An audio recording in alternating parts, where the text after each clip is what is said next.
Bonjour à tous et bienvenue. Voilà, je voulais vous présenter le jardin. Il a pas mal évolué, hein.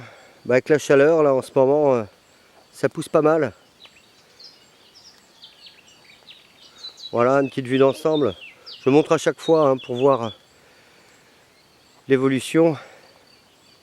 Il y a quelques temps, je vous avais fait une vidéo sur la coccinelle et la lutte biologique au jardin.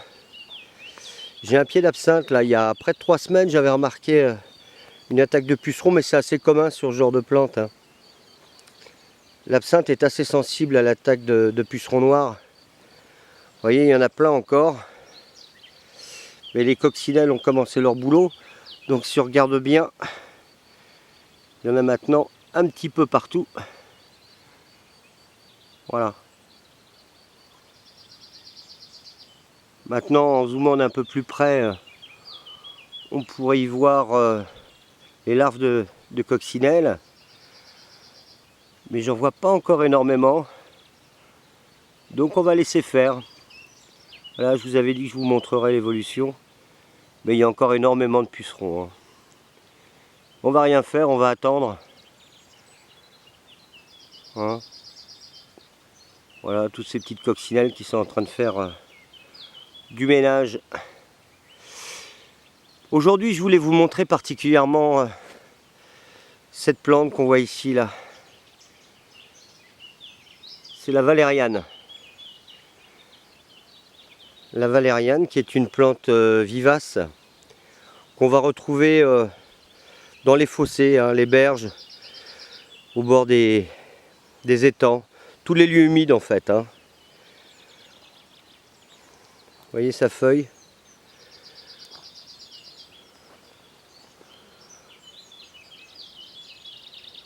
Et sa fleur. C'est assez joli, hein. Donc c'est une plante de la famille des Valerianacées. Voilà, on se sert de son rhizome et de sa racine. C'est une plante sédative, hein. C'est un anxiolytique puissant. Voilà. C'est dans le végétal un peu la star des tranquillisants. Son problème, c'est qu'elle a une odeur, enfin la racine a une odeur particulièrement fétide. Donc très difficile à prendre en infusion. Donc il est recommandé de faire plutôt une teinture mère, hein, avec un alcool blanc de 45 à 50 degrés. Vous laissez macérer la racine une vingtaine de jours et à raison de 50 gouttes le soir avant d'aller vous coucher. Voilà, pour certains, elle peut créer une certaine accoutumance, mais d'autres auteurs disent que non. Pour ma part, moi j'utilise en teinture mère, hein. Voilà. Donc elle est facilement reproductible. En fait, elle va faire des drageons, vous voyez. Elle s'étend un petit peu partout, comme ça, là. Vous voyez, elle commence à...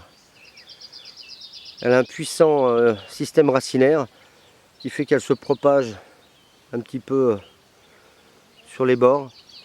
Donc pour la reproduire, hein, c'est simple, hein, vous prenez un de ces drageons et puis vous remettez en pot tout simplement. Maintenant, le semis est possible également. La fleur est utilisée en biodynamie, voilà, dans la préparation dite 507. Elle favoriserait la mobilité du phosphore dans les sols en protégeant les plantes. Voilà. Sinon, c'est vrai qu'elle est assez jolie, hein. Elle se contente de sols un peu plus secs, mais elle aime quand même particulièrement l'eau, hein. Voilà. Alors cultivez-la au jardin, hein, parce que c'est une plante assez intéressante. Au Moyen-Âge, on l'utilisait pour soigner l'épilepsie. Parce que elle va, comment dire, être active sur l'activité neuronale et de ce fait avoir les mêmes effets, moins importants évidemment que les médicaments chimiques que l'on retrouve dans les benzodiazépines par exemple, ces anxiolytiques puissants qu'on utilise en psychiatrie. Voilà.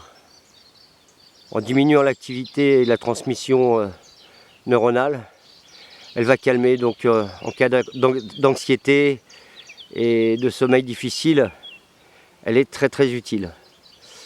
Voilà, j'espère avoir fait une description botanique relativement précise pour que vous puissiez l'utiliser. Elle n'est pas protégée spécialement dans notre région, hein, donc on peut en récupérer dans les fossés. Voilà. Bah écoutez, faites-en une bonne utilisation, hein. Et puis je vous dis à bientôt sur une prochaine vidéo. Merci, allez, au revoir.